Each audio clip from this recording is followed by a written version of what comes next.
Paano ka natulog dyan, tay? Opo, sa kanto.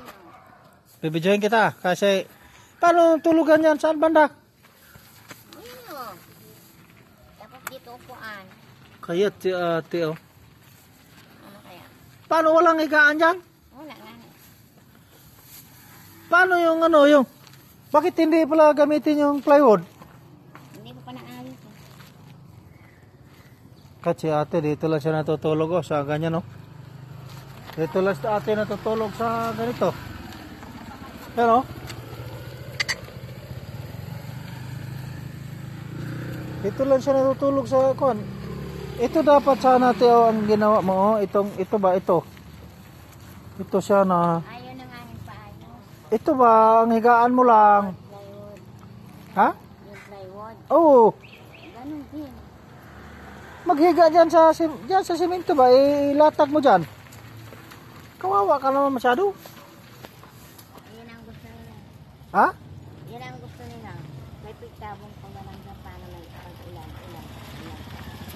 Kaya. Pero kung ang plywood sana yung inano mo, Hindi nga pinita. Hindi na naman yung mag-ayos na maayos ang higaan. Tirahan na. kasi ate yung ano, tingnan mo yan oh. Yan ang gusto mangyari. Pag nakaano siya, pag matulog lang siya, nakaupo lang. Oo, nakaupo lang. Dito na lang. Nakasuko. Yan. Ang paa mo nakababa sa lupa. Isa lang. Ikarang ko lang.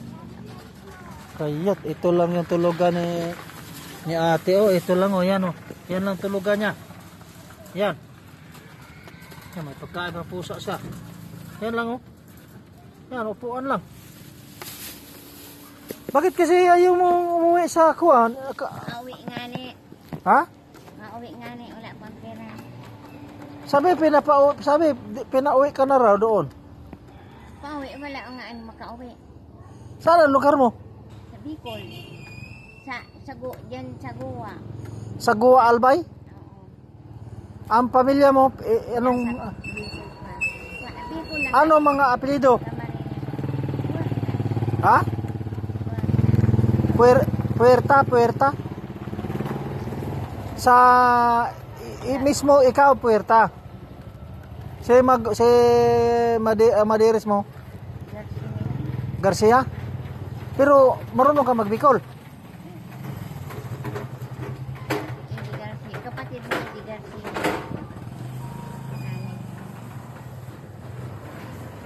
Kayat, hindi si ate ako kung may wala kasi tayong pera kasi. Yung mga mayayaman dito, mayroon siyang higaan dito mga idol dyan sa sidecar lang, di padjak. Sinira, inalis yung di padjak. Dito siya pinalipat sa ano.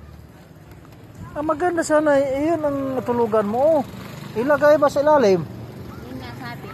Para makadiretso ka pagtulog. Magalit na yan siya. Hindi naman aalisin din. Maayos naman yung tirahan.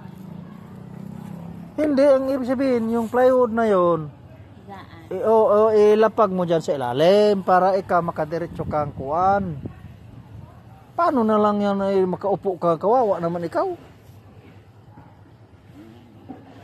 Buti hindi ka nababasa. Kaya nga binigyan, nasalaglas pa sa lamig. Ha? Basa. Nabasa ka? O sa ulan, sa lakas. Kawawa. Lamig. Dito sakop to siya sa mga mayayaman dito. Pinaalis man. Pinaalis. Kawawa talaga sa ate. Yan ang tulugan oh.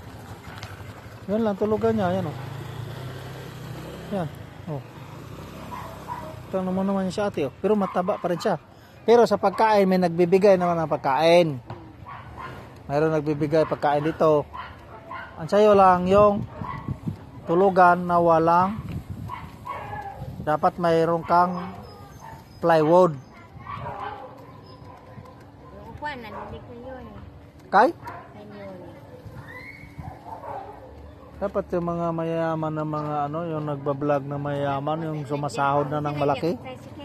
Ha? Minsan nandiyan ko sa tricycle. Oo, ate. Minsan sa tricycle siya nakaupo pag may nakaparada. Eh ngayon, dito lang siya, wala siyang kausap.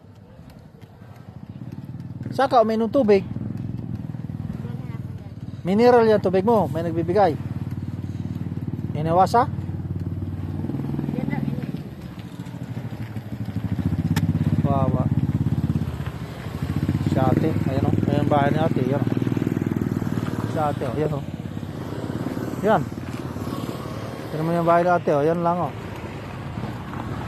O. Hindi siya pinapansin ng mga taong mga kwan. Tapos ako nagbablog-vlog ako dito. Tatawanan pa ako. Ay, mayroon ka palang plywood ate na maganda ate ah.